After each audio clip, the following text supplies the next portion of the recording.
យើងមកមើលសមីការ differential ម្ដងគេមានសមីការ y' បូក y' ស្មើឲ្យ សេគុណដល់ x ទី1គេឲ្យបង្ហាញថាអានុគម y កំណត់លើ a ដោយ y នៃ x ស្មើទៅនឹង x សេគុណដល់ x ជាចម្លើយនៃសមីការ មានន័យថាទី1ហ្នឹងគេចង់ឲ្យយើងបង្ហាញថាអានុគម y នៃ x គឺវាជាចម្លើយនៃសមីការ ចឹងដើម្បីបង្ហាញថាវាជាចម្លើយនៃសមីការ គឺយើងយក y នៃ x ទៅជួត្រង់ y នៃសមីការ មកដោយ y នៃ x ស្មើ x សេគុណដល់ x ជាចម្លើយនៃសមីការ លុះត្រាតែ y' នៃ x បូក y នៃ x ស្មើ សេគុណដល់ x ដោយ y នៃ x ស្មើ x សេគុណដល់ x ចឹងយក x សេគុណដល់ x ជំនួសត្រង់ y នៃ x មកយើងបាន x សេគុណដល់ x ព្រីមបូក x សេគុណដល់ x ស្មើ សេគុណដល់ x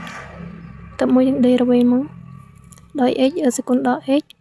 ចឹង derivative តាមរូបមន្តខាងក្រោមគឺ x y ព្រីមស្មើ x ព្រីម y បូកទៅនឹង y ព្រីមគុណនឹង x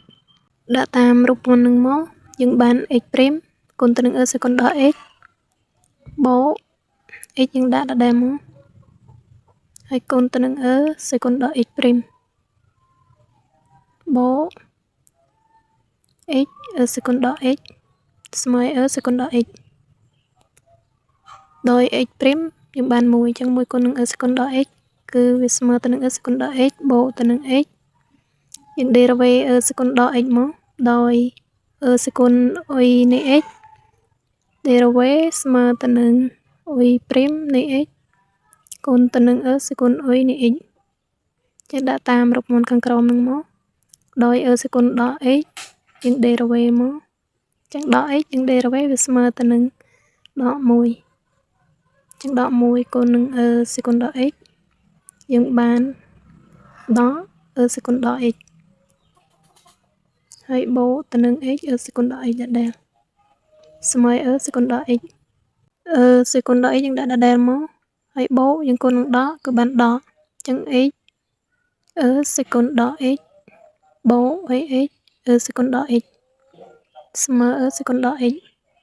ដោយ សេគុណដល់ x យើងដាក់ដដែលមកហើយដក x សេគុណដល់ x បូកទៅនឹង x សេគុណដល់ x គឺយើងសរុបអស់ហើយចឹងយើងនៅសល់តែ សេគុណដល់ x ស្មើទៅនឹង សេគុណដល់ x ចឹងចម្លើយយើងគឺផ្ទៀងផ្ទាត់មានន័យថាគឺវាពិតដែល y នៃ x ជាចម្លើយនៃសមីការ ដូចនេះ y នៃ x